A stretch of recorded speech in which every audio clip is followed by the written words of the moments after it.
Good morning. The April 5th, 2023 of the Board of Estimates is now called to order.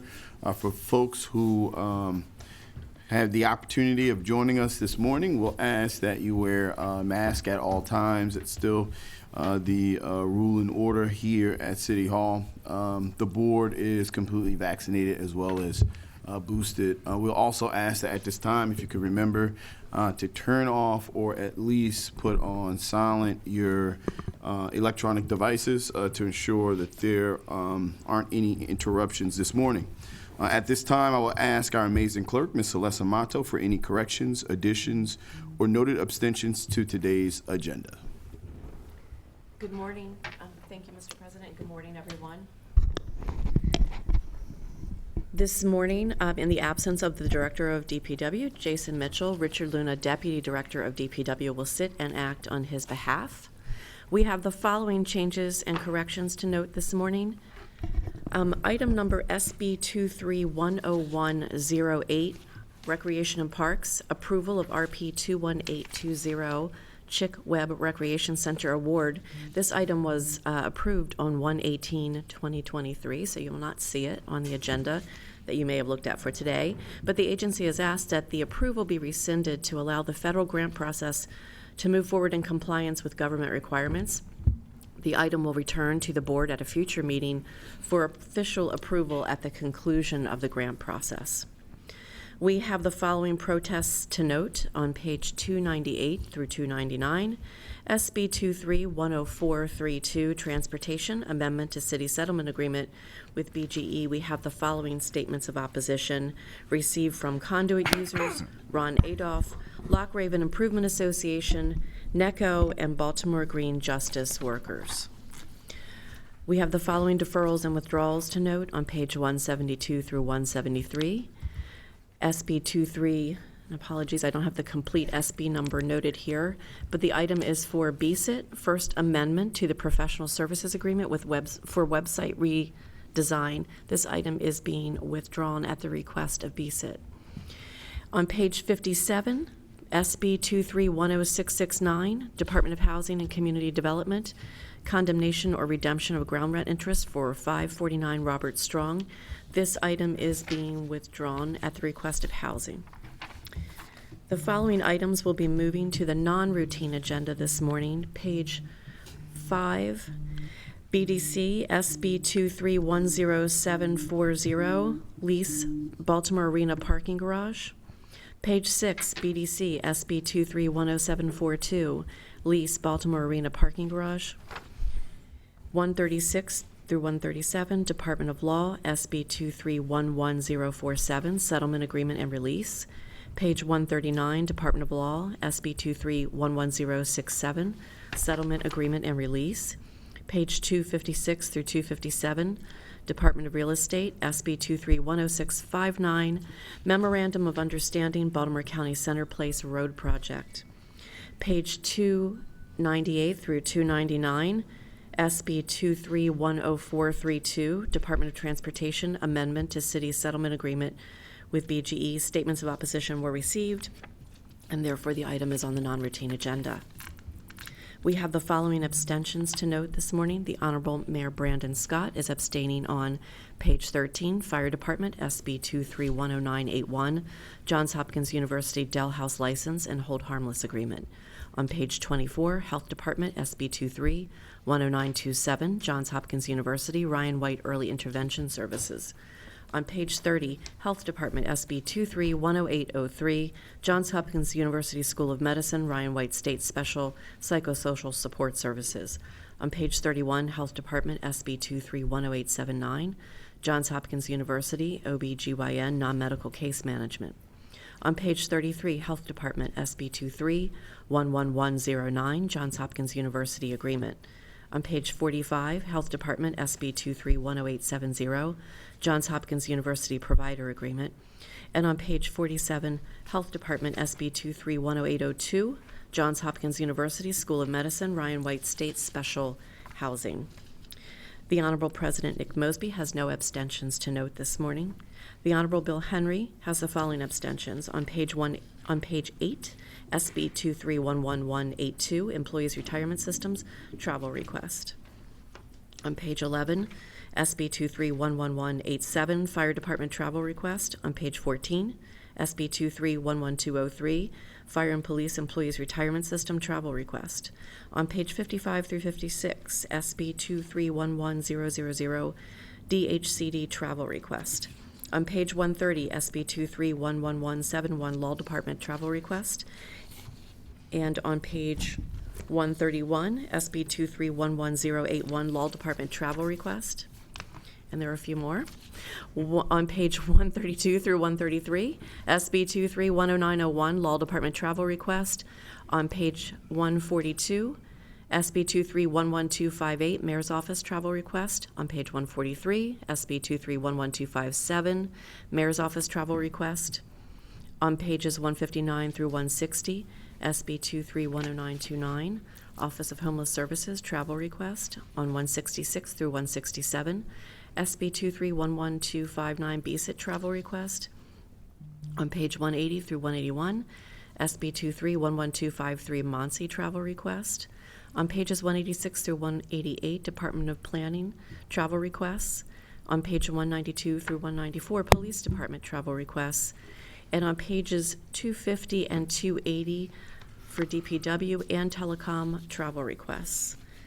We have the following abstentions to note for the City Solicitor, Ebony Thompson, on page 129, Department of Law Employee Expense Reimbursement.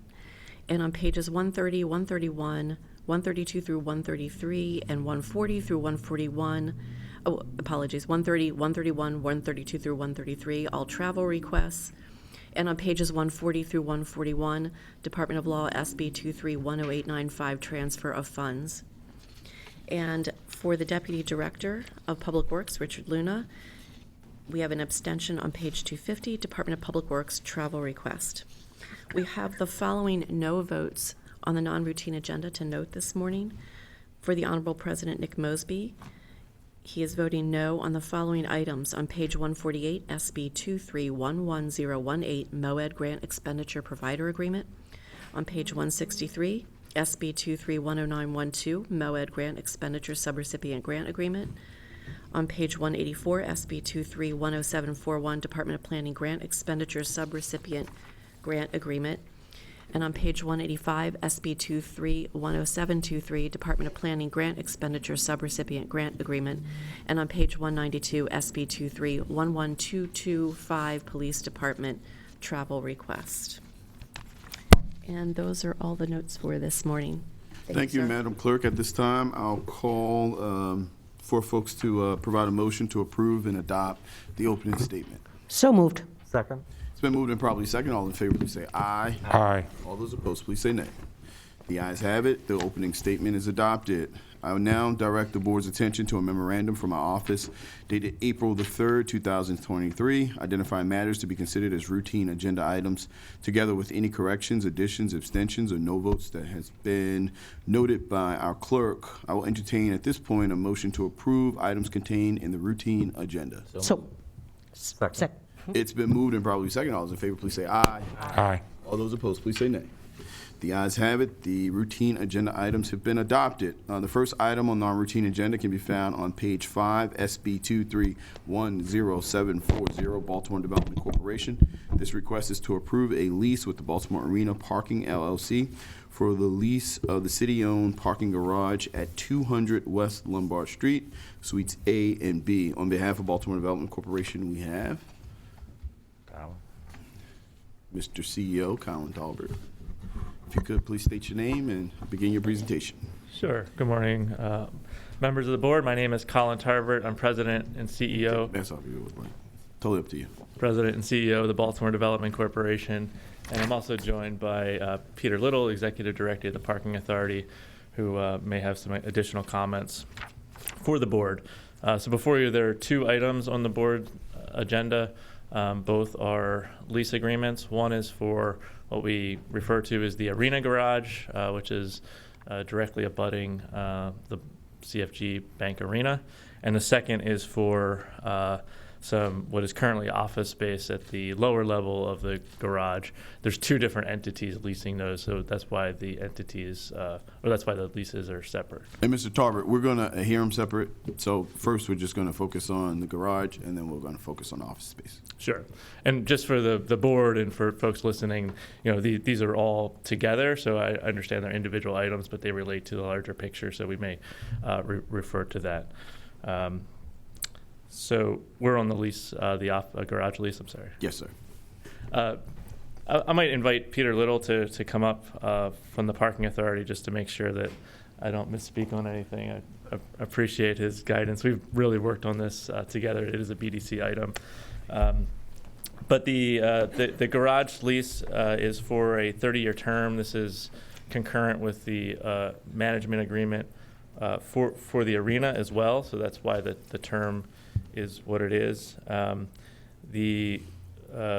This would basically have OVG Parking LLC operating the garage in tandem with CFG Bank Arena. We can go into the terms of the rent, but under the terms of the agreement, OVG would be responsible for all operations and long-term capital repairs for the garage. They would pay a base rent to the city, which starts at $1.5 million and then escalates over time. There is an initial capital repair opportunity, which would be about up to $3.5 million for OVG to invest in certain more immediate issues that need to be addressed, and that would be abated through a rent credit in the initial years, but that's capped at 3.5, and we'll monitor to see exactly how much they spend and then do the credit accordingly. And then after that, they're responsible for the long-term expenditures. So in general, we feel like this agreement is in the best interest of the city because it will provide a steady stream of revenue for the city for the next 30 years, totaling over $60 million with little risk to the city. The parking revenues, which of course the Parking Authority can speak to better, really have not recovered since the pandemic, given the office return to the office has been slow. This lease is also very similar to what was done a few years ago in 2018 with Medco, which proved very beneficial to the city since that agreement's been executed, especially with the impact of the pandemic. The Parking Authority's experience and analysis concludes that the annual rent paid to the city under the lease will meet or exceed the projections if the city were to operate the garage directly, again, without taking on any additional risk. And this is an opportunity to leverage the private sector in terms of investing, as I mentioned, that upfront capital that is needed. And we believe that this will be a benefit to the city, to customers, including the event attendees at the arena, as well as the general public. And just want to note that the garage will still continue to collect and generate the parking revenue tax. And what's that tax, just for the record? It's 20%. Just want to make sure we put it on the Yep. record. Is that it? That's all for us, yes? All right, just a couple quick questions for me. I think one of the statements was, I guess this is going to meet or exceed the city projections over the course of the next 30 years. What are those projections? Well, as Colin noted, the pandemic took a big bite out of parking demand and parking revenues. Specifically at the Arena Garage, 89% of the revenues pre-pandemic came from monthly contract parking and non-event transient parking. And those two sources of revenues took a big hit across all parking facilities here at the Arena Garage as well, too. The monthly contract revenues there fell by a full third. It's more than a third less than it was pre-pandemic. Averaged about 1.5 million, is now just slightly above $900,000 annually.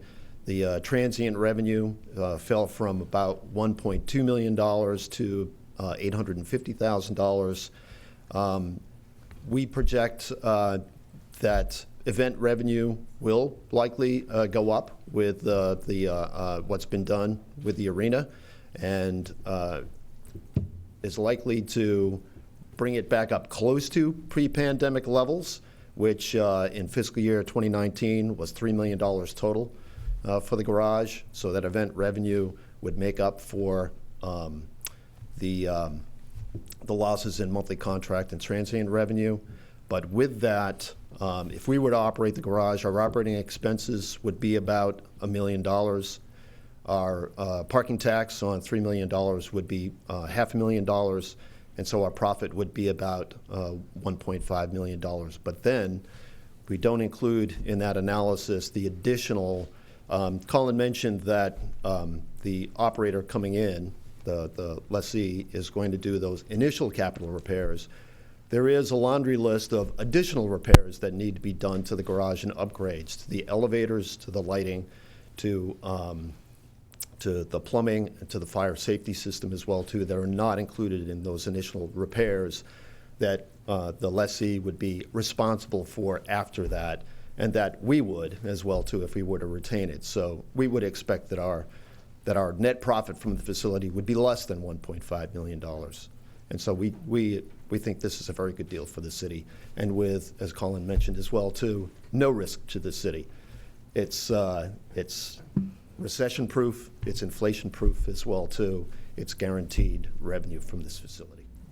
Now, with the projections and analysis that you just provided, is that with the assumption that the parking rate will be frozen for 30 years? Oh, no. No, we anticipate that it'll go up, and therefore the rents those escalations in the rents have been built in as well, too, anticipating that rates will go up as well.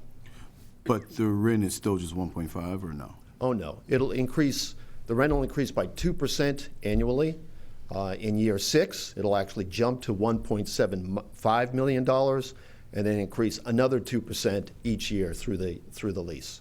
Is that increase tied to freezing parking rates there? No, it's not. So does the parking increase amount factor into your projections? It does. We anticipate that the rates will go up over time. But I must say that the rates there at the Arena Garage will be mitigated by competition in the area. There are a whole series of garages that surround the arena that'll help to mitigate any price increases there at the arena. When you did the projections on the parking rate increase, how did you come up with the numbers? About 2% per year. Oh, so you just put the parking rate increase 2% as well? Yep. So you did it you proportionally evened it out with the increase to the rent that they're going to pay us, the lease agreement. That's right, yeah. And of course, since the pandemic, parking rates haven't gone up anywhere. And even beforehand, demand for parking was stagnating within the city, so we didn't see necessarily increases even before the pandemic. But we built that into the analysis anyway. So it's a wash, basically. It's just the 1.5 per year. That's right. Over the course of 30 years. Yeah. And then when we do the comparison, just to go back to the statement, to meet or exceed the city projections, in that comparison and those numbers, we basically think that we will be in the same position whether we held onto it, or a better position if we held onto it than doing this particular deal. Is that an accurate statement? No, I think we'll, if I could use the analogy here, you're familiar with a bird in the hand is worth two in the bush here.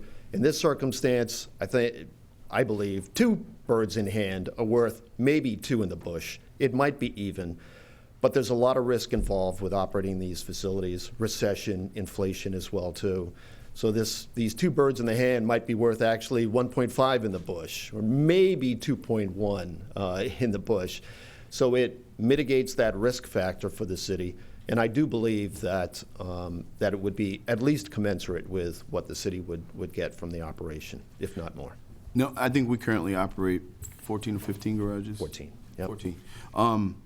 With the other garages, where does this sit as it relates to projected revenue? So I know that we expect it to get up to about $3 million a year. Where does this sit at on that pecking order? You mean in terms of the gross revenue collected in any of the garages? Well, our highest grossing is the Penn Station Garage because of the activity there. The Arena Garage, I think, is about tied with the Baltimore Street Garage, which is, adjacent to City So Hall. right at the top tier. It is, yep. And so I guess that's where the concern, knowing that we have issues with generating revenue and retaining revenue, it seems like this is not a revenue neutral type of operation. It appears that the city, particularly as it relates to us continually building out a central business district with activity around now Lexington Market, we're talking about the core downtown. We're talking about the Hippodrome now with the arena, the $200 million that's spent there, the money that's going to be spent across the street at the new apartments that's going to turn from hotels to apartments. Just a lot of activity in this particular area. It appears that over time, one of our highest grossing assets in your portfolio from a parking garage perspective only has the potential to continue to increase. What I'm concerned is I think we're tying the projections that we're going to get in from a lease perspective and proportionally tying it to the same amount that folks would have to pay to ultimately park there. Obviously, once we do this deal, it will be out of the control of the city, correct? Yes. Right. And what I think is I'm concerned about the way the projections were done because there's an opportunity potentially for this to be much more than $3 million a year. Give it 5 years, 10 years, 15 years, 30 years. My expectation is, particularly with all the work that BDC has done, Downtown Partnership of Baltimore, the mayor's administration, that this area will be a bustling area on the East Coast moving forward. And locking us in for 30 years with those level of projections is just very concerning to me. Now, if this was something that was like maybe a 5-year deal where we could come and take a look back, again, particularly all the energy and effort that has been placed in downtown, to me, that probably would make more sense. But I don't know that we can honestly do an evaluation of the projections associated with the value of this particular area as it relates to something that is really important in parking. I mean, because if you're going to go and participate in the arena, if you're going to come downtown, you have to park somewhere. It's just concerning. And then lastly, knowing that this is one of our best assets, again, in your portfolio, it really begs to understand and know, like, well, if we're going to do it to this particular asset, will we do it to others in your portfolio? Now, obviously, there's a million different variables that play in, where parking garages are and why they're important to us and why we retain them. But initially, that's just some of the main questions and concerns I have is looking at the projections. Are there any other questions or concerns for members of this board? I got a couple. Mr. Mayor. Thank you, Mr. President. Thank you, Mr. CEO. For you guys, because I know there's some of the capital history on this garage, could you talk a little bit about the flooding and how much capital dollars? I know when Mr. President, you'll remember the initial conversation around arena garages sale versus leases that you and I had a first row seat to way back in 2014 or 15. But I remember and know that we also had a lot of discussion around the capital and how much capital the city would have to put into maintaining these garages. I know that this garage in particular has had flooding and other issues. Over a 5-10 year period, how much capital dollars do you think we would have to put into this garage to keep it up? Well, initially, those $3.5 million in repairs need to be done. The majority of that is to stop the water leaks between the garage and the arena. There are portions of the arena that sit immediately underneath the garage.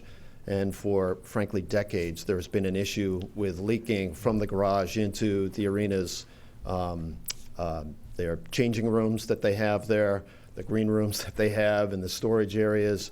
We've spent hundreds of thousands of dollars to try to remedy that. At this point, really needs to be a comprehensive solution to that problem, obviously with the new arena as well too and everything that's been invested in that. So a majority of those capital repairs need to go into that. There is constant upkeep of that, especially the waterproofing membranes. So the lessee, I should say, will be responsible for that constant replacement of all of those waterproofing membranes that need to be done. But then operating these garages, yeah, there's a lot of capital expense in maintaining the elevators. I know some of you may have experienced our problems over here at the Baltimore Street garage with the elevators that we had being out and trying to maintain them so that they operate the way that they should. The parking access and revenue control equipment that we have at the garage needs to be replaced. every number of years. We're looking to do that actually at all of the other garages that we manage on behalf of the city. We won't have to spend those monies at this garage through this lease. The lessee is going to have to do that.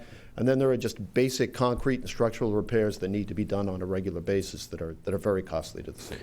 And then just to follow up, because we mentioned the Medco deal, just for the public, remind how long the leases were for those particular garages, and then also, Mr. Little, have you heard from your counterparts in other cities around how parking garages and the things that they're doing, and whether people are even coming back as we move to hybrid work, and how that is impacting the decisions that they're making as well? Yep. Well, the Medco lease was a 30-year lease as well, too.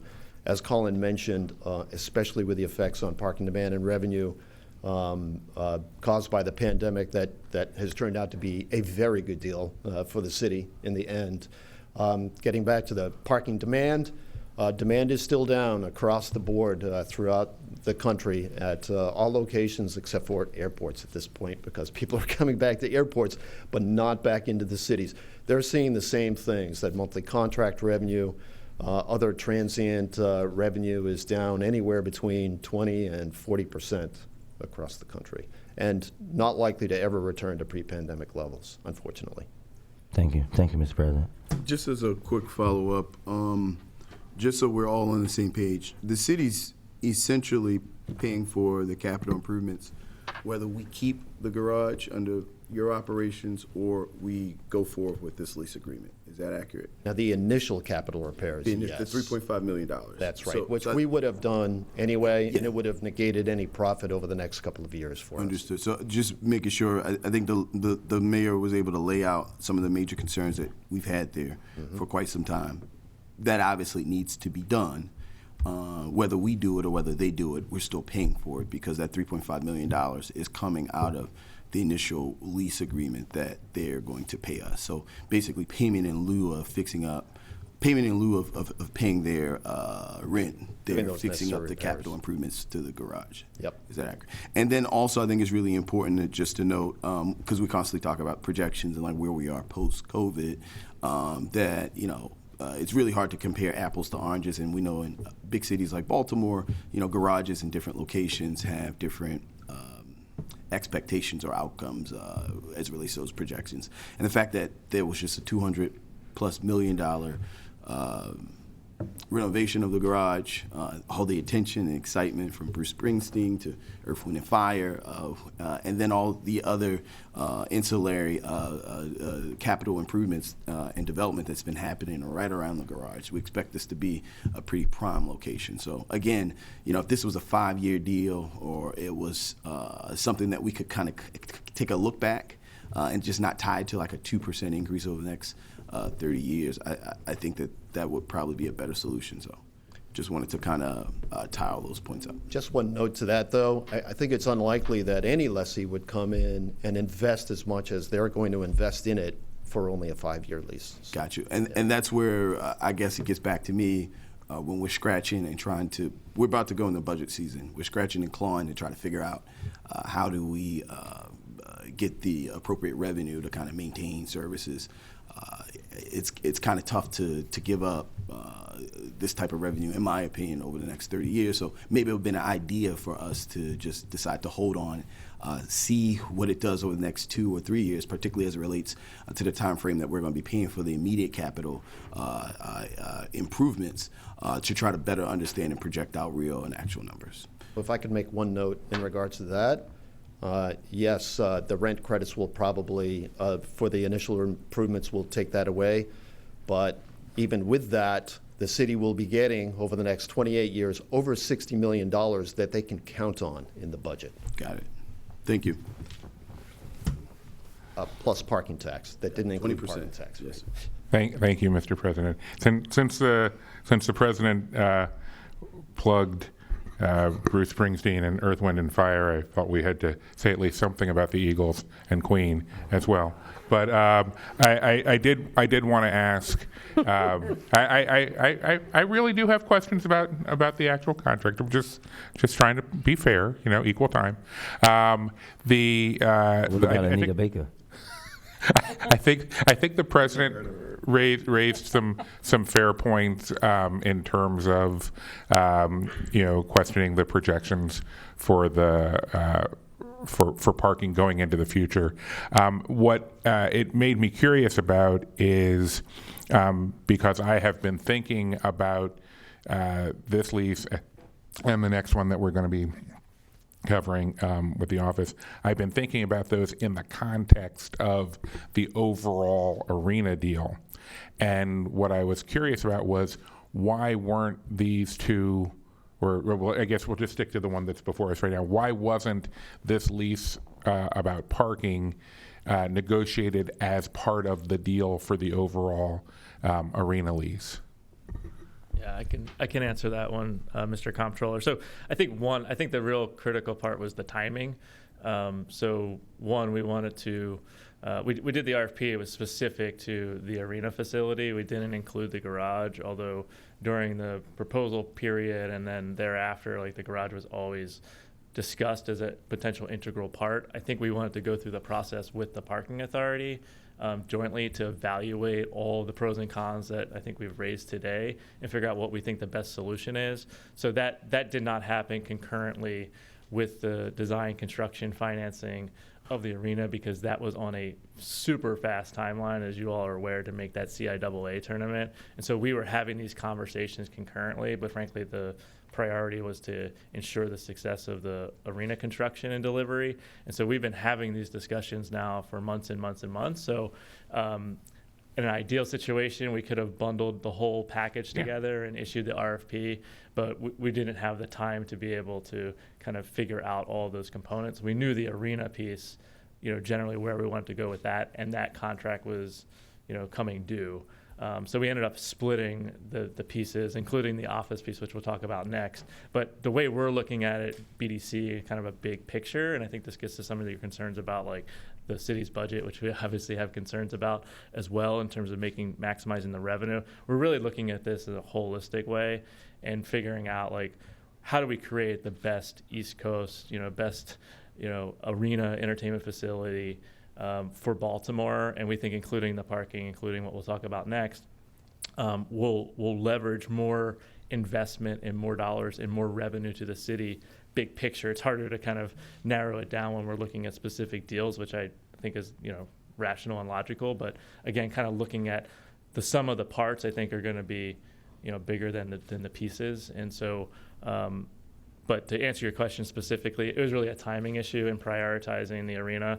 But these conversations have been going on for a long time, and we feel like we've had the time to go through and do our due diligence to make sure that we have what we believe is the best deal for the city. I guess then, I'm not sure quite how to ask this, but did you come out of the main deal for the arena with any expectations or preconceptions on either side of how this is going to then affect the subsequent lease for the garage and the office space? No, it was really kind of still a question, I think, in all of our minds. And again, we're looking at this more as a public-private partnership than just like a, concession or type, agreement. And so we really went through the pros and cons of having the parking authority continue to operate and upgrade it versus whether or not OVG LLC, Parking LLC would take it over. We went through a long kind of debate and analysis, and where we ended up was we think it's in the best interest of all of the parties to have this lease agreement. So this was not an absolute requirement of Oakview that they manage it. It just, you went in with a open set of expectations, and they were able to provide a proposal that you felt comfortable with. Correct. There were conversations that had been had, but there were no guarantees, and frankly, we weren't really sure where we were going to end up. We wanted to make sure that we had a first-in-class garage facility that matched the arena. Beyond that, we were trying to figure out how the best structure would be. This is where we ended up. But Oakview Group and their partners were investing millions of dollars in the arena well before we, decided on which direction we should go with the garage. So they were not, promised or guaranteed. Okay. All right. Thank you very much. Thank you. At this time, are there any additional questions or concerns from members of the board? Nope. Hearing and seeing none, I'll entertain a motion. So moved. Second. It's been moved and properly second. All those in favor, please say aye. Aye. All those opposed, please say nay. Please note that I'll be a nay, so to the clerk, there's 4 to 1. The chair, myself being the only nay vote. Thank you so much, Peter. Have a good day. Yeah. The next item, let me make sure.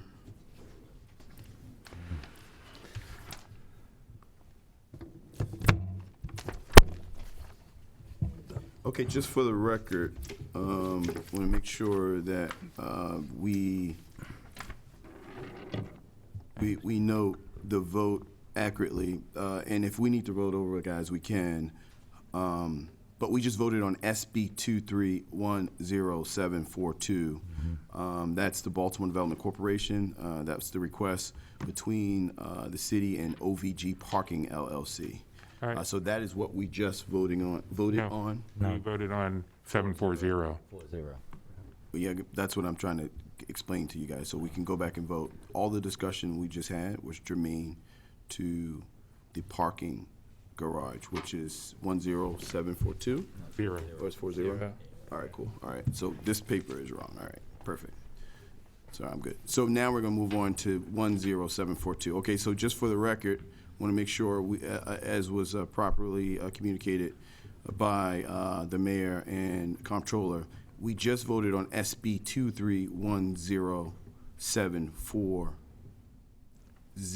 Yes. That is the parking garage. Yes, sir. Now we're going to move on to SB 2310742, which is the lease agreement for the office space.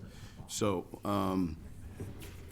as was noted by President CEO of the Baltimore Development Corporation, we have 2 items that are all related. So that's why I just wanted to make sure that our voting and our minutes were reflected accurately. So, Mr. President, CEO, if you could please take us on a presentation for the lease agreement. Sure, and this, just for the record, this lease agreement is with Baltimore Arena Company LLC, which is the investor and operator of the CFG Bank Arena. Obviously, all these parties are related, and they all physically relate to the whole redevelopment of the CFG Bank Arena. So just to kind of describe it, there's currently office space located at the lower level of the arena garage that's currently primarily occupied, some of it's vacant and the rest of it's occupied by the Parking Authority of Baltimore City. And as I just described to the comptroller, these discussions about this particular space, as well as the overall design of the arena and the garage, have been ongoing. And so the arena company had approached us about basically leasing, gaining access to that space in order to support the overall design and development and functionality of the arena. The current office space is literally adjacent to the loading dock and the load-in. And while the arena is a large facility, the majority of the arena is for seating and stage and the concourse. There's very little office space and other space. A lot of the storage space in the current, what we think of as the arena, as hopefully you'll see in the next couple of days, has been transformed into hospitality suites or turned into private clubs and bars and that type of thing. And so there's very minimal storage space in the club levels are named and sponsored. okay. They're All not right. That's like- private clubs that are, Oh. I may be using the wrong terminology, but they will be sponsored club levels, if that is a better description for you. And so because of that, change in use, storage is at a premium, and the back of house functions have also been changed. There's been a lot of kind of small but very important changes to the load-in, so that's why you're going to see, I think it's Anita Baker and Janet Jackson back together, back to back. That would not happen in the previous design because there's no way to get everything in and out. And so this back of house space is important. And so them having additional square footage as part of the load in and loading out area, which is currently occupied by the Parking Authority, has been a need that the developers asked us for. And so It's pretty straightforward. Again, this is more in the spirit of partnership and the big picture in terms of this space. The parking authority is currently there. We don't have the funds to move the parking authority. And so essentially we agree to lease them this space in conjunction with the arena lease and management for the 30-year period so that it can all flow together. But they are responsible for and have been undertaking the relocation of the parking authority. So they are building out new space at a cost of, I think, $2.2 million is the current. They're not finished the space yet, but will be finished soon. As part of their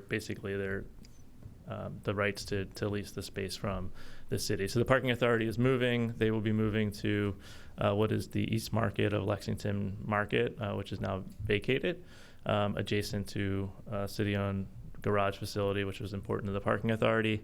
So we were able to find that space. It's city space.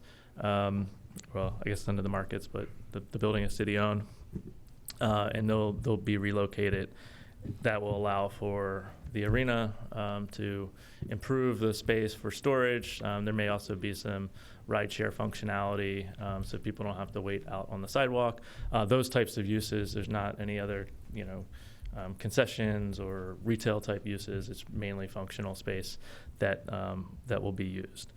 And so I think it's pretty straightforward. So I'm happy to kind of answer any questions that you have in terms of the office portion. I think for the record, could you tell us the details of the agreement? So 30 years for at what cost? It's 30 years, and then the rent is $1, but the responsibility of relocating the parking authority, which again is at the sort of $2.2 million cost, is on the arena developer, and then they are also responsible for any improvements that they wish to make, as well as any triple net cost of operating the space. So is this $1 per year for 30 years, or is this $1 for all 30 years? I just want to make sure. It's just a nominal amount to put into the so we can have some type agreement. of transaction. Yes. Now, can they sublease this space out at all? No. So they have to operate this space in conjunction with the arena operations. Basically, like you said, storage is at a premium for storage for the arena Yeah, activities. and any changes in the actual improvements would also have to come back to the city for review. You would, so the BDC would have to review those changes? Yeah. Okay. Are there any additional questions from the board? Hearing, seeing none, entertaining a motion. So moved. Second. Been moved and properly seconded. All those in favor, please say aye. Aye. All those opposed, please say nay. Please note that I am an A vote, so it's a 4-1 vote. Madam Clerk, thank you so much. Thank Mr. you. President, CEO. Thank you. Moving on.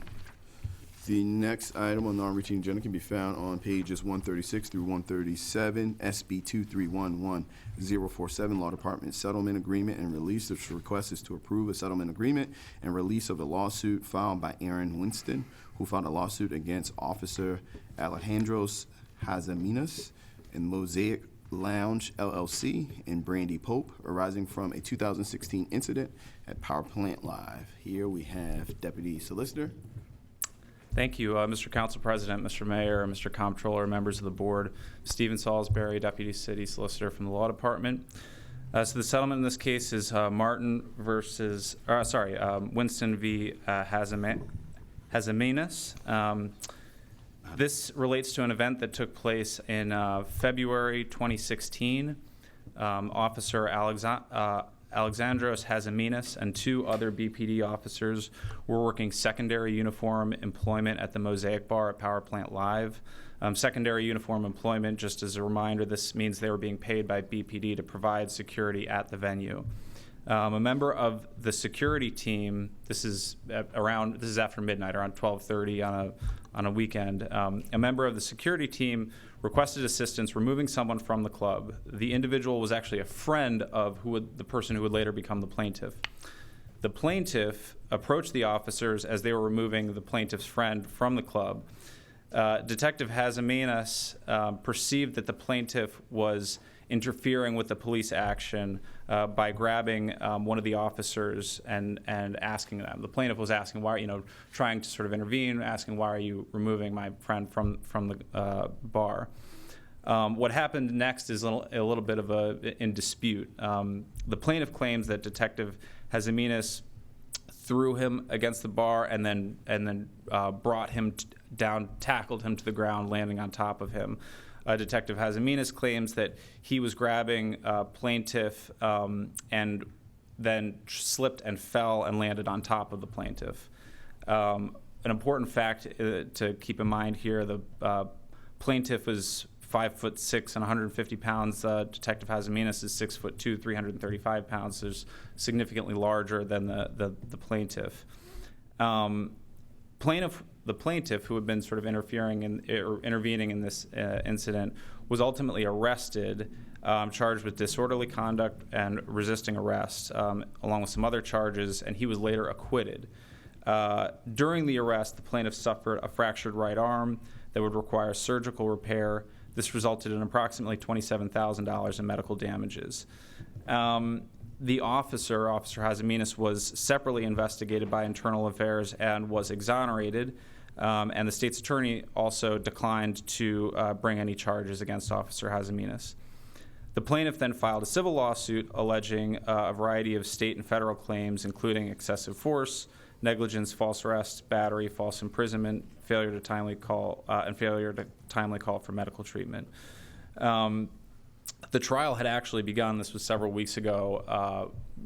Negotiations have been going on throughout the litigation phase, but the trial had actually just started several weeks ago when a settlement agreement was reached between the parties. The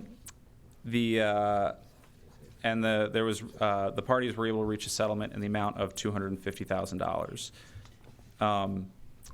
Officer Haseminas is, as I said, was exonerated. He is from the Internal Affairs investigation. He is still on the force. Other questions, one of the issues that came up is, this occurred several years ago. Of course, the police department has undergone a series of reforms in connection with the consent decree. There's some question about whether Officer Haseminas' disciplinary recommendations might have been different. We did not feel that would be the case. While there have been, a series of reforms that the police department has undergone, there was no reason to see that this set of facts would have been treated any differently today than it was treated several years ago. And with that, as I said, Officer Haseminas is still employed by BPD, and the settlement we are requesting is $250,000. And with that, I will take any questions from the board. Is the biggest part of this to bring the law department to this recommendation is the fact that the plaintiff was acquitted on the criminal side? I think that there's a lot of factors that go into the decision to push for a settlement. I think that certainly if the plaintiff had been convicted, that would have not been a helpful fact for him in the litigation. I don't know that there's any one factor. This is like a pretty complicated set of facts. It's literally like a bar fight, a situation in a bar. There's a lot of kind of conflicting testimony.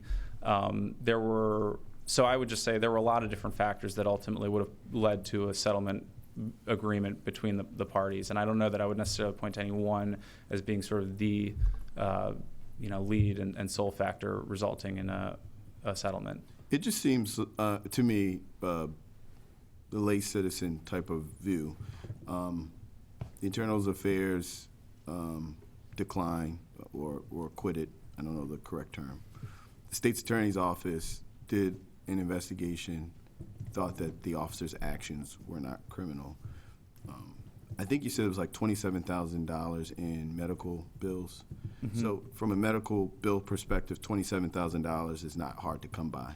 I mean, it's not like it's an enormous amount, but it's basically like a 10x settlement agreement for what appears an officer was in a very difficult situation. Not sure if it was just this one friend, if there was other friends involved, ultimately he was acquitted. He was hurt in it, but the 10x increase just seems, I don't know. I guess the pressure here is the highest they could go is $400,000 in stake. How That's does that the work? local Government Tort Claims Act cap, but there were a series of federal claims that are included in this. So I think that, same claim. yeah.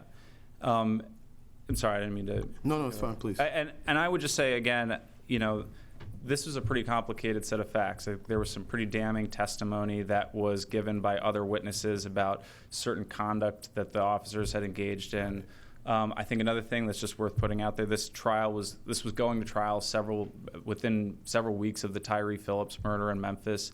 So I think that there was just a sense that the city might face more risk by ultimately turning this over to a jury than by reaching the agreement that we were able to reach with the plaintiff.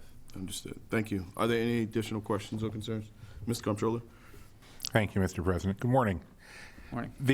You touched on the fact that there were additional factors, and the one that stuck in my head was testimony from a nurse who treated the plaintiff, who was willing to testify that the police officers were mocking the pain of the plaintiff and making jokes.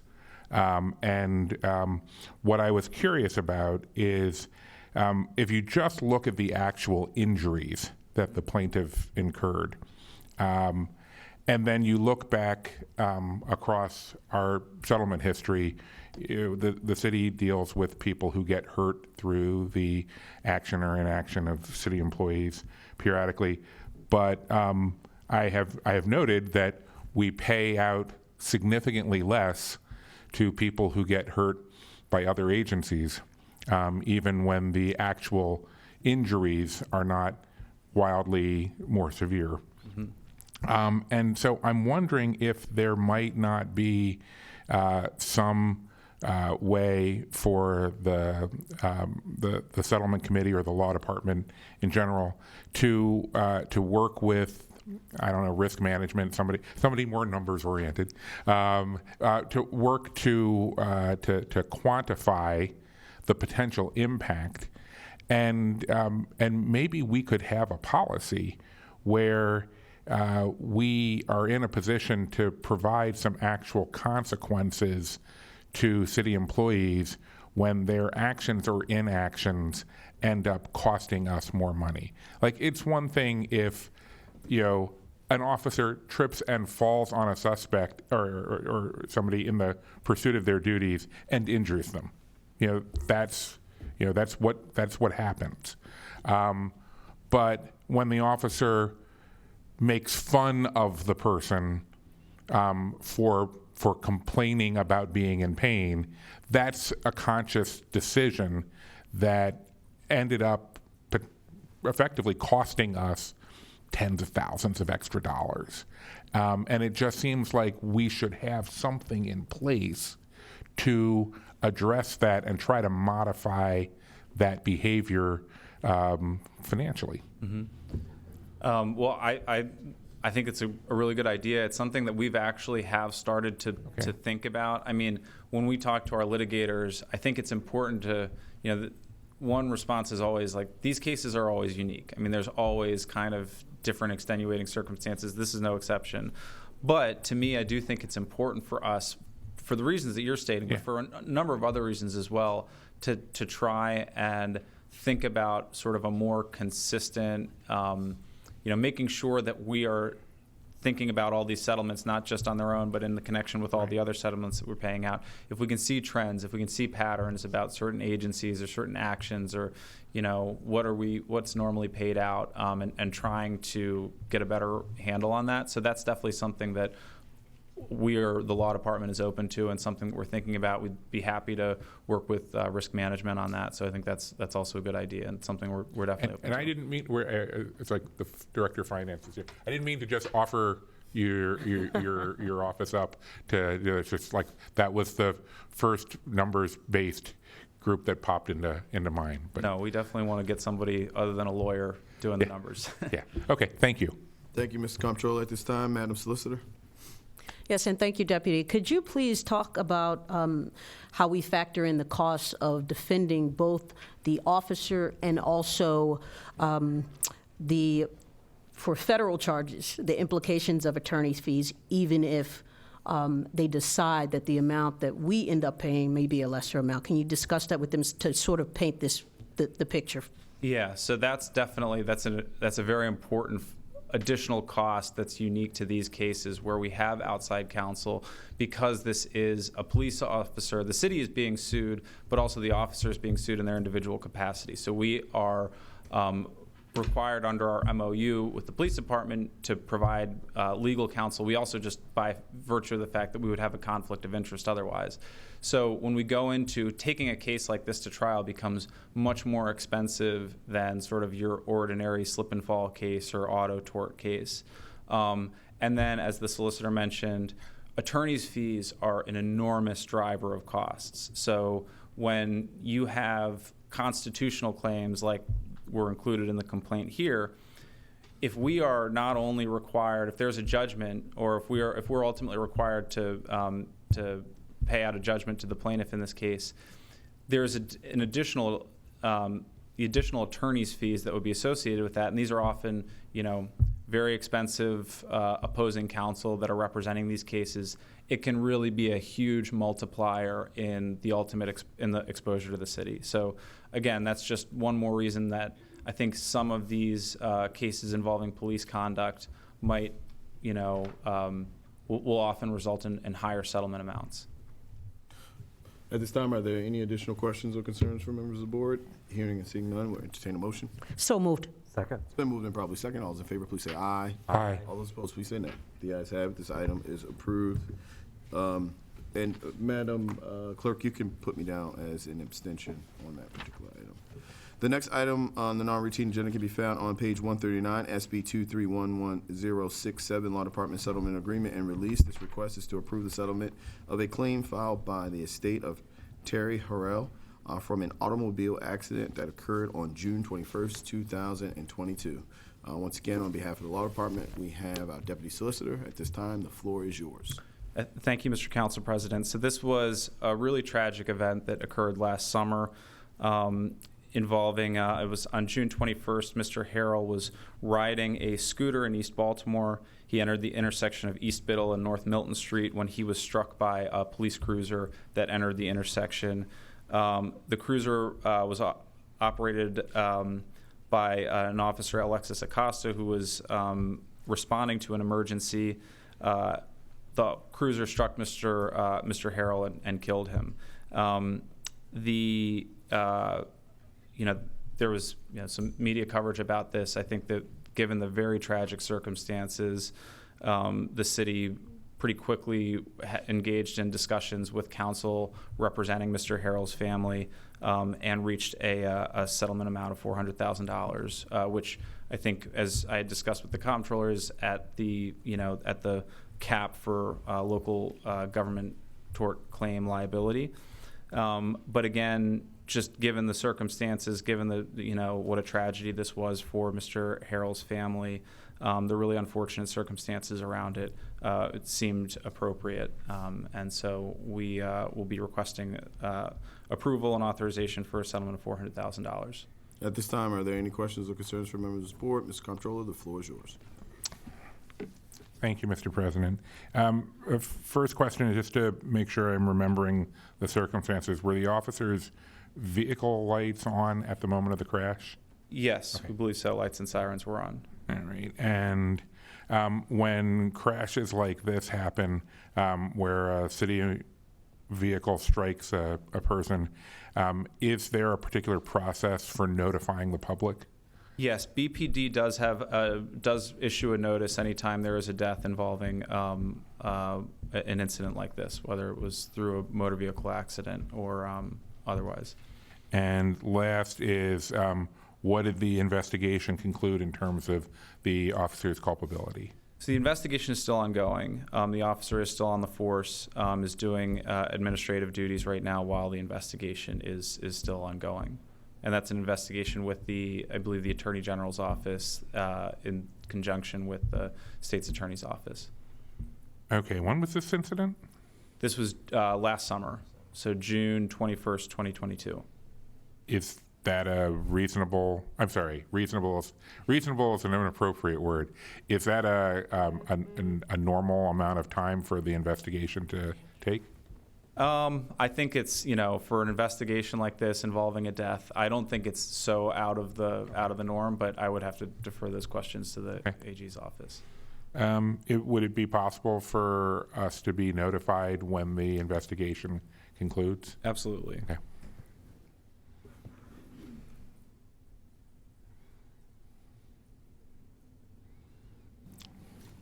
All right, no, thank you. Are there any additional questions or concerns from members of the board?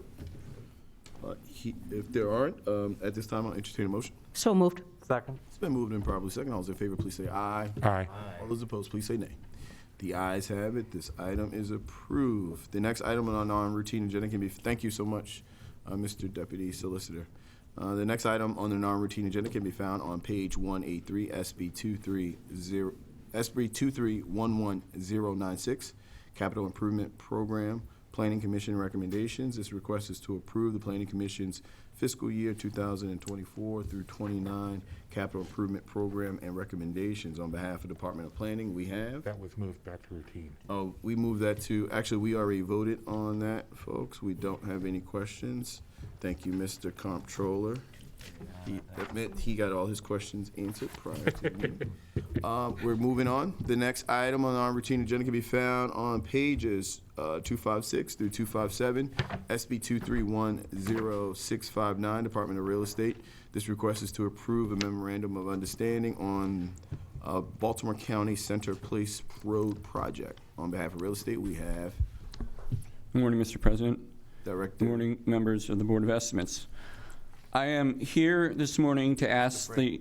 I'm sorry, just state your name and your title. Oh, Andy Frank, Real Estate Officer. I'm here this morning to ask the Honorable Board of Estimates to approve a memorandum of understanding between the Mayor and City Council and Baltimore County. The purpose of the MOU is to create a roadmap for Baltimore City and Baltimore County to acquire private property in East Baltimore, promote the revitalization of Dundalk Village Center, and extend a road. For many years, Baltimore County has sought to extend Center Place Road, which serves Dundalk Village Center, to Broning Highway in Baltimore City. Connecting Broning Highway and the Dundalk Main Street by extending Center Place will generate more traffic and create more demand for the center's products and services. Also, the county's objective is to expand the commercial revitalization district to include larger, more contemporary properties. In addition, the acquisition of roughly 3 acres will fulfill a long-standing commitment by the county to improve the quality of life of St. Helena residents by diverting truck traffic and eliminating heavy commercial use in this residential area. To achieve this objective, the county asked the city in May of 2022 to acquire 33 properties and a paper road by negotiation or condemnation if necessary. The city and the county share the view that Center Place extension is in the mutual interests of both jurisdictions. Both Baltimore City and Baltimore County benefit by a revitalized Dundalk Village Center, which serves Baltimore City resident neighborhoods. Let me just please go through the review of the terms. First, acquisition. The city acquires to pursue the purchase of the properties through direct negotiation or condemnation. That is, we have committed in the MOU to purchase either through condemnation or direct negotiation. If acquisition is not successful, the city will ask the mayor and city council to approve to acquire the properties through condemnation. Funding. The county will provide the city funds for the acquisition of the properties, as well as all other costs for permits, relocation, environmental, remediation efforts, and third-party consulting. Environmental assessment. The county is responsible for environmental testing, approval, and condemnation. Indemnification. The city and county agree that the language that will indemnify and hold the city and its employees harmless against liabilities. And then finally, community engagement, the county and the city will work together to engage and inform the community and other stakeholders as the project proceeds. I also just want to say I would like to acknowledge and thank the city attorneys Mike Mullen, Don Letman, and Teresa DeSimone, who's here today, for their excellent work in negotiating the MOU. And then on the county side, I'd like to welcome and thank County Attorney James Benjamin and Samantha O'Neill, a senior advisor, for leading their team in negotiating and problem solving. Thank you, Mr. Frank. At this time, are there any questions or concerns from members of the board? If not, I'll entertain a motion. So moved. Second. It's been moved and properly second. All those in favor, please say aye. Aye. All those opposed, please say nay. The ayes have it. This item is approved. Thank you, Mr. Frank. Thank you for joining us today from Baltimore County. Yes, sir. The next item on the non-routine agenda can be found on pages 298 through 299. That's SB 2310432, amendment to the city settlement agreement with BGE. This request is to approve an amendment to the city's 2016 settlement agreement with the Baltimore Gas and Electric. This was deferred from our March 1st, 2023 meeting of the board, and we have several statements of opposition that have not been heard in the past that we will hear today. The administration has made it clear that to the board that the board does not need to take additional action on this particular matter following the February 15, 2023 meeting. Accordingly, at this time, we will call on, I'm sorry, ma'am, you are? Sure. Viobia Aquilo, Chief of Staff for DOT. Okay, so we'll allow for the administration to do its presentation, and we'll go on from there. Good morning, Council. I've met you on camera. I've never met you in person. So pleasure to meet you. Good morning, Council President Mosby, Mayor Scott, and honorable members of the Board of Estimates. My name is Viobia Aquilo, Chief of Staff for the Department of Transportation. Unfortunately, Corinne Johnson, our interim director, is unable to attend in person today, and I am here should you have any questions for DOT. At this time, are there any questions for the Department of Transportation? Hearing and seeing none, thank you so much. Thank you. That was a lot easier than you expected, right?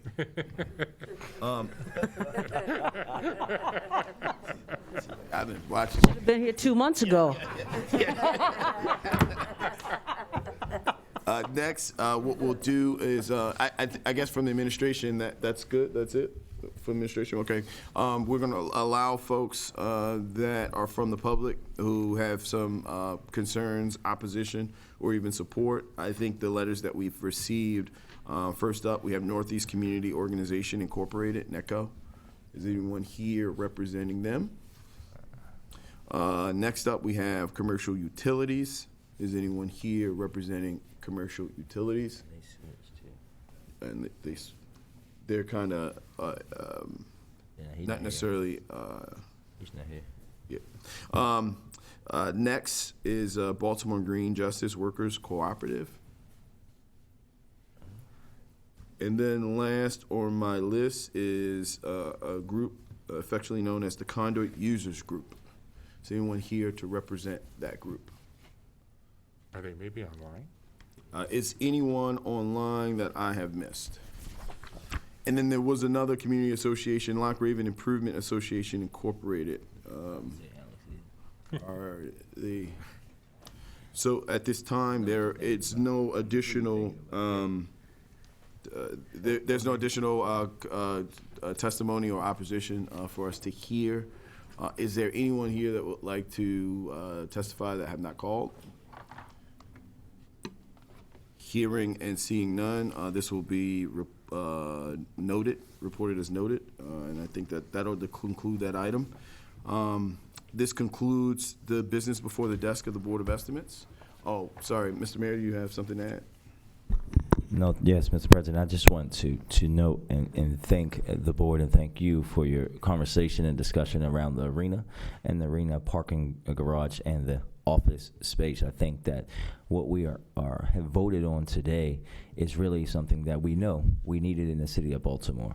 This is a $250 million investment that the taxpayers didn't have to pay for, and we know, as the comptroller has noted, about all the concerts he did miss, Anita Baker and Janet Jackson, I might add, that are coming. But this is about showcasing public-private partnership, how we're going to make investments into downtown in smart ways, and freeing up capital dollars for us to put into Park Heights, into Edmondson, into our libraries, into our rec centers, and doing it in a way that also understands the realities of the world today, especially around parking. We know that we have to continue to look at innovative ways to making sure that the taxpayers in Baltimore have less of a burden about while maintaining the ownership of these kind of these infrastructure things that we need in the city, but I think that this was a creative thing that was done, and ultimately will be beneficial as we continue to work with you, the comptroller, and everyone else to put Baltimore back on the map, but also to put downtown Baltimore, as you know, which is a growing neighborhood in our city, where you're seeing investment come in, where many downtowns across the country are struggling, and we can see the opposite starting to happen in our downtown. Thank you. Thank you, Mr. Mayor. As there being no new business before the board, we will adjourn. The next regularly scheduled meeting of the Board of Estimates will occur on Wednesday, April 19th at 9 a.m. I would like to thank everyone for tuning in. Baltimore, we love you.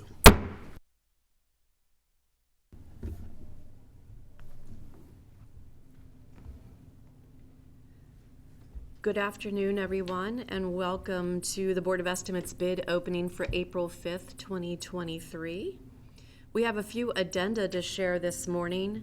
We have the following from the Department of Transportation, contract number TR23009, resurfacing highway at various locations northeast, Sector 1. The previous due date, the due date has changed from April 26th to May 3rd, 2023. Also from Transportation, contract number TR23010, resurfacing highways at various locations northeast Sector 2. The originally scheduled opening date was April 26, 2023, and the new opening date is March 3rd, 2023. Also from Transportation, TR23011, resurfacing highway at various locations southwest Sector 3. Original opening date was April 26th, and that new opening date is May 3rd, 2023. And finally, also from Transportation, TR23012, resurfacing highway at various locations southeast Sector 4. The original opening date was April 26th, and the new opening date is March 3rd, 2023. We have 6 bids that we are opening today, and up first we have a bid from the Department of General Services. This is contract number GS21818, Southwest Police Station roof replacement.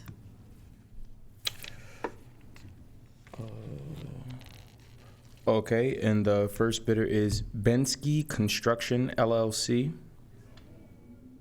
You need it. Bid amount? The bid amount is, one moment.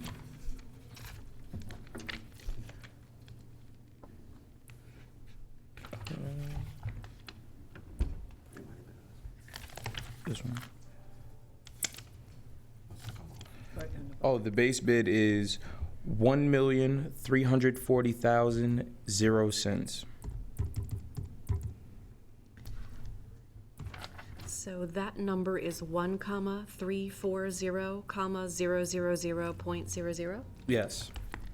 Is there a bid bond for that, Jalen? Yes. There's a bid bond attached. Thanks. And one copy? Thank you. The next one is from Cole Roofing Company, Inc. That's C-O-L-E, Roofing Company, Inc. And the amount is $1,889,000.00.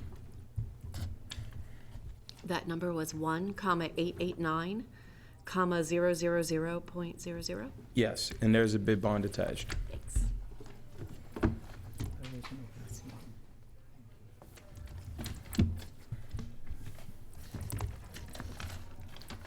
And do we have any other bidders for that item? Nope, I don't believe so. That was contract number GS-21818 Southwest Police Station roof replacement. We had two bidders, Bensky Construction Company LLC for $1,340,000, and the second from Cole Roofing Company, Inc., $1,889,000. Up next, we have a bid for Department of Finance, contract number RFQ 000161, water bill mailing envelopes. I don't think there are any bidders for this one. Okay. We had no bids received for RFQ 000161, water bill mailing envelopes.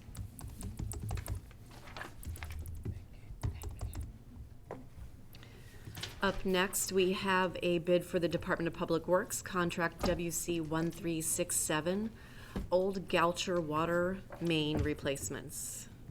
Thank you. And the first bidder is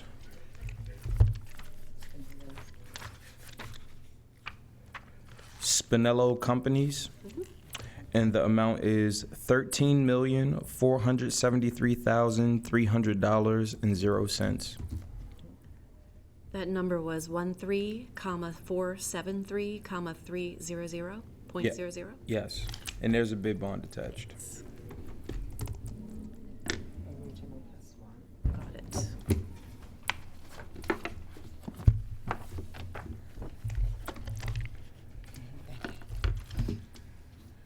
The next one is from Monumental Paving and Excavating, Inc., and it is for $9,590,000.00. That number was 9,590,000.00. Yes, and there's a bid bond attached. Thanks.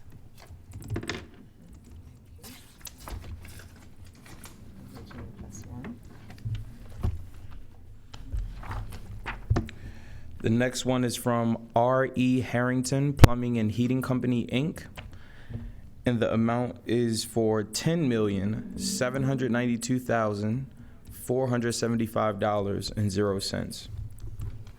That number was 10,792,475.00. Yes, and there's a bid bond attached. Thanks.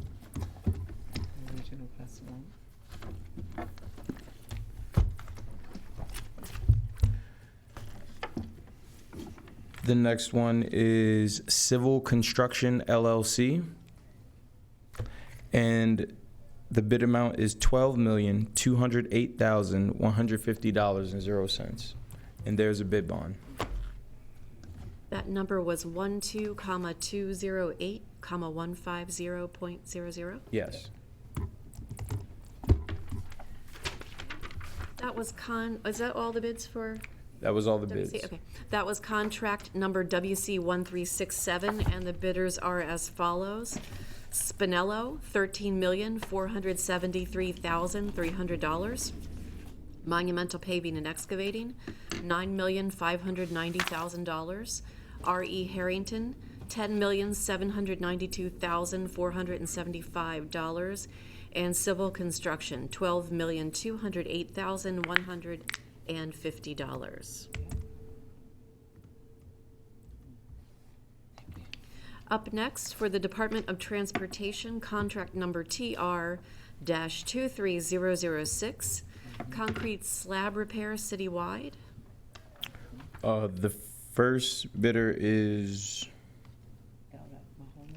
LF Mahoney, Inc., and the amount is for $1,433,474.00. That number was 1,433,474.00. Yes, and there's a bid bond attached.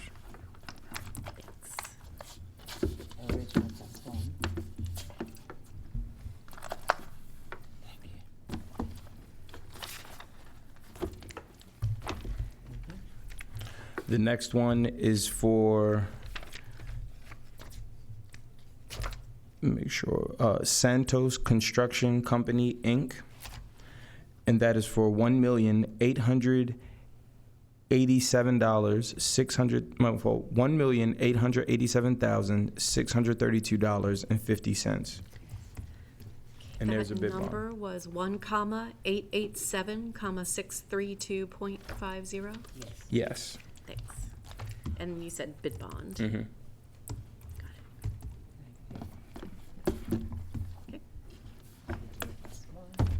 Okay. Thank you. The last one is from J Villa Construction, Inc.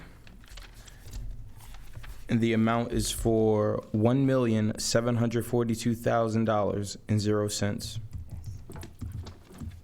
That number was 1,742,000.00. Yes, and there's a bid bond attached. And that was our Last final bidder. bid. That contract was TR 23006, concrete slab repair citywide. And the bidders were as follows: LF Mahoney, $1,433,474. Santos Construction Company, $1,887,632.50. And J Villa Construction, $1,742,000. Yep. Up next, for the Department of Transportation, we have contract number TR 23007, curb repair citywide. The first one is from Santos Construction Company, Inc., and it is for $1,345,035.00. Okay, that number was 1,345,035.00. Yes, and there's a bid bond attached.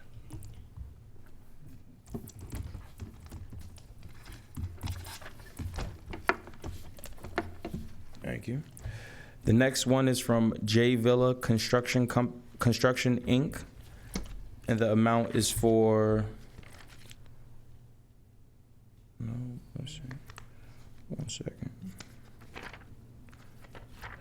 $914,000.00. And there's a bid bond attached. That number was 914,000.00. Yes. And that was our final bid for that? Okay. That was contract number TR 23007, curb repair citywide, and the bidders are as follows: Santo Construction Company, $1,345,035, and J Villa Construction, $914,000. Up next, for the Bureau of Procurement, we have contract RFQ 000184, courier services.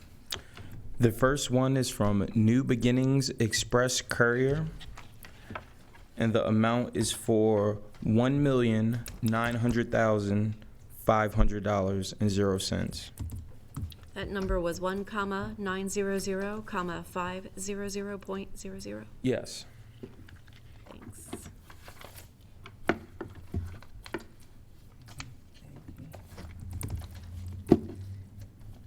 Copies? Thanks. The next one is from Stat Experts, Inc., and that is for $468,600.00. That number was 468,600.00. Yes.